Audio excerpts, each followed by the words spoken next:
more application here. And that is an amazing thing. Luke 15 also, for Jewish ears listening, they would think of something else. And this is that the prodigal son also describes what happened in the Gentile world.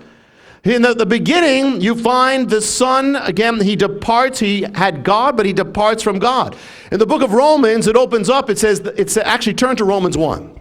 And this is for the Gentiles and for the entire world. The prodigal son has a larger application, also big and large scale, starting with Romans 1.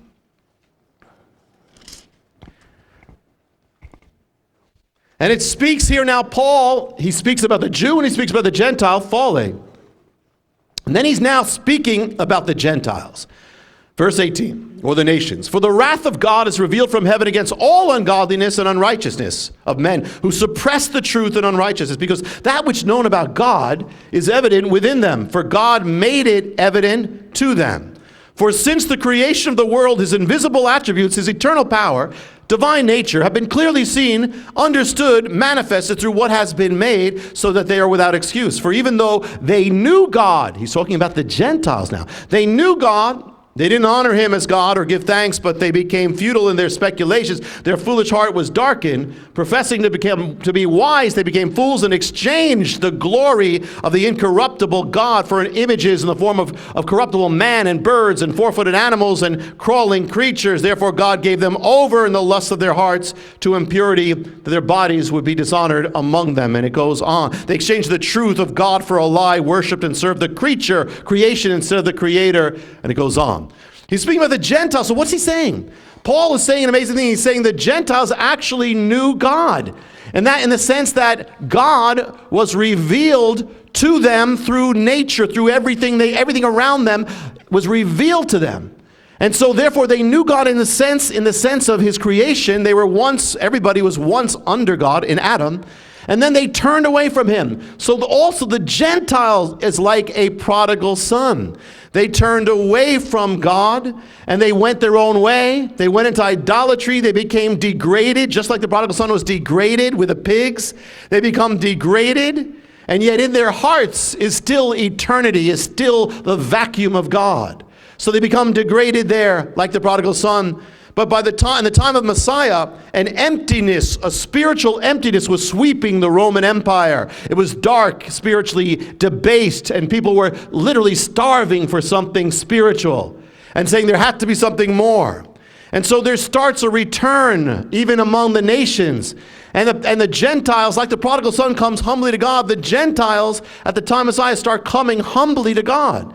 Even the Magi come humbly. The Canaanite woman, listen, Lord, even the dogs deserve something. And as they come back, and then you have the God-fearers, the first Gentiles who are hanging out with the Jewish people in the synagogue seeking God. And they come back. And then comes the opening of the gospel to the Gentiles when he's about to receive them. And many of the Jewish people are saying, well, the Gentiles, they're unclean. It's like the older brother to the younger brother. They're unclean. What are we doing? How can we let them in? This was paganism. And then we're saying, we never left God. We were under the Torah like the older son. But this one, look at the Gentiles. They're in idolatry, uncleanness, sexual depravity. And to let them in? And so God has to speak strongly to those first believers. And so he sends the vision to Peter.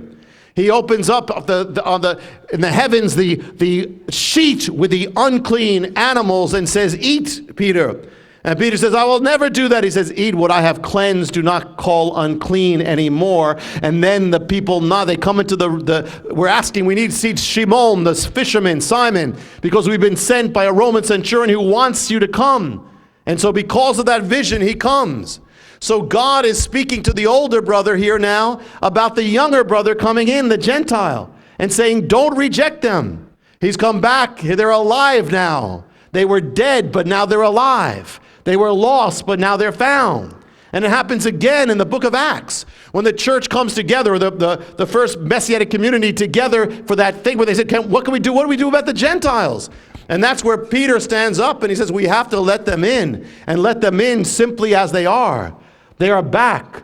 And so in the same way, the Gentile becomes the prodigal son and comes into the kingdom, comes into the faith, and they also are receiving the robe and the ring as if they were always children of God, children of Israel.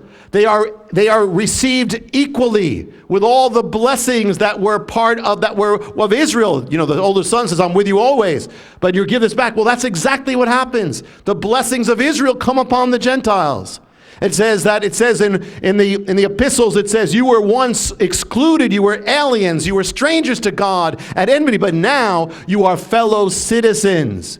And every time a child of the nations, a Gentile, is received from the Greeks and Roman converts in the first century to the European barbarians and the Goths and the Vandals and the Franks and the Celts and the Druids and then the Russians and Indian, African, China, Latin America, tribesmen, witch doctors, pagans, pygmies, Watusis, Eskimos, they come on, each one comes in as the prodigal son and is embraced with the full blessings of Israel, as if they were children of Israel, which they become in the Spirit.